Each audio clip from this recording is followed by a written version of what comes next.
Buenos días, queridos hermanos. En la cultura de lengua española o castellana existe un dicho: venderse por un plato de lentejas.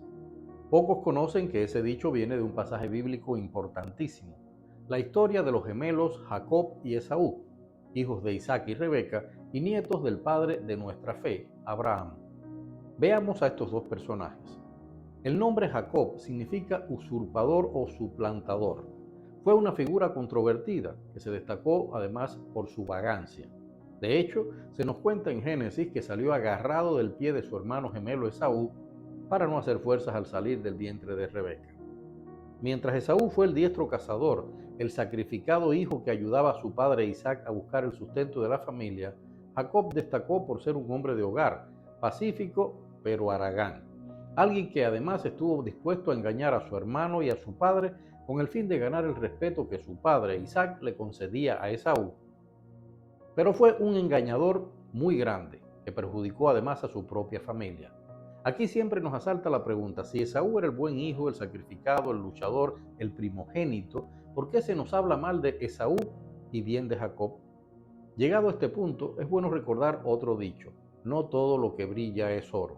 En simples palabras, hay que analizar bien la historia que Dios nos refiere en el libro de Génesis. Mientras Esaú se había dejado nublar los sentidos por las cargas y responsabilidades de la vida, Jacob puso sus ojos en dos valores esenciales que Dios había creado como normas en la cultura de esa época: el derecho de la primogenitura y la bendición especial del padre.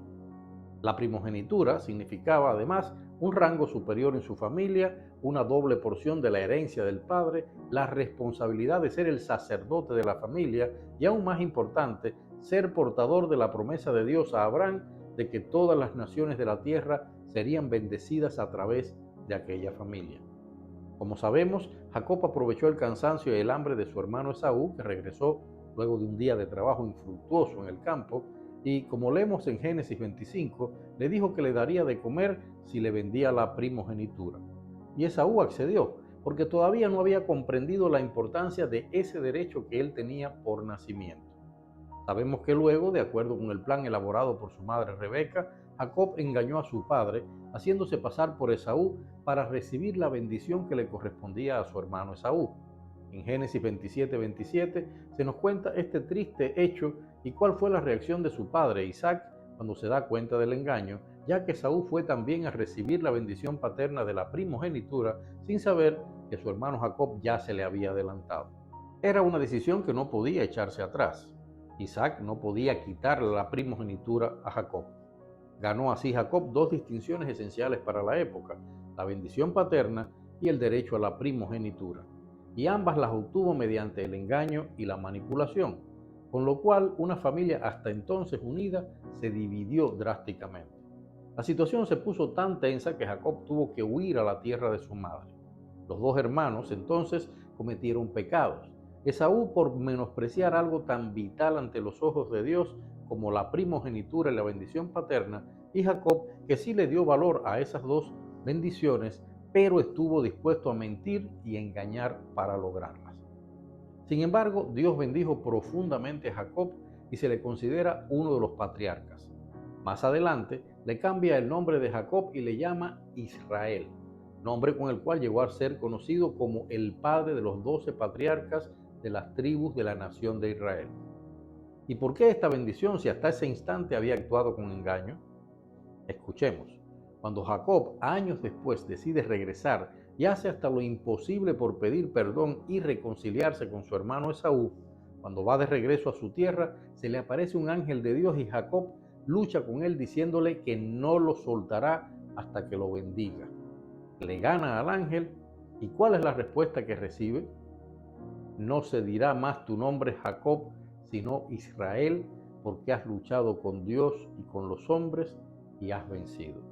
Y aquí viene la gran lección. ¿Cuáles eran esas luchas? Jacob es perdonado por Dios primero porque incluso cuando pecó mintiendo, le dio a la primogenitura y a la bendición paterna el valor que Dios deseaba, es decir, cumplió con los deseos de Dios. Segundo, Jacob es perdonado por Dios porque él mismo fue engañado por Labán, padre de Raquel y Lea, que lo obligó a trabajar duramente 7 años para casarse con Raquel y al final le dio en matrimonio a Lea, la primogénita de sus hijas. y Jacob tuvo que trabajar otros 7 años para poder casarse con su preferida, Raquel.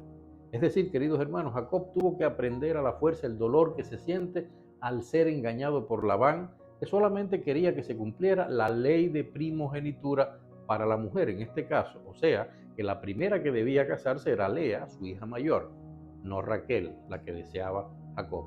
Y tercero, Jacob es perdonado por Dios porque conocer la terrible cara del engaño y el valor que debe darse a la primogenitura y la bendición paterna, siente en su corazón el fervoroso deseo de pedir perdón y reconciliarse con su hermano Esaú. Y encima de todo eso, ya liberada su alma de la sombra del pecado, porque está escrito en la palabra de Dios que quien pide perdón es perdonado por Dios, se aferra como nunca antes a la bendición de Dios, decide venerarlo y seguir al pie de la letra sus mandamientos. Y el resto de sus pasos es ejemplar en ese sentido. Aunque tristemente, como sabemos, es víctima de engaños a manos de sus propios hijos, cuando años después venden a su favorito, José, a unos mercaderes que iban a Egipto y le hacen creer a Jacob que su amado José está muerto. El patriarca Jacob no conocería el destino real de su hijo amado hasta más de 15 años después. Finalmente, bajo la guía del Señor, se muda a Egipto, vuelve al lado de José, se establece en la ciudad de Gosén y luego de bendecir a sus hijos e indicar el lugar donde debía ser su sepultura, parte con el Señor. La lección, queridos hermanos, como dice nuestro Señor en Romanos 3:10, no hay justo ni aún uno. Y todos podemos cometer errores, podemos equivocarnos, podemos desviarnos del rumbo correcto que Dios ha trazado para nuestras vidas. Podemos caer en pecados terribles.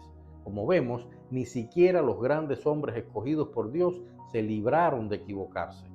Pero no podemos olvidar que Dios está ahí esperando a que recordemos que sus planes para nosotros son siempre buenos, que pidamos perdón por nuestros pecados y errores y que nos aferremos a su mano. Un buen padre, y nuestro Dios es el Padre perfecto, siempre guía a sus hijos. Dios los bendiga.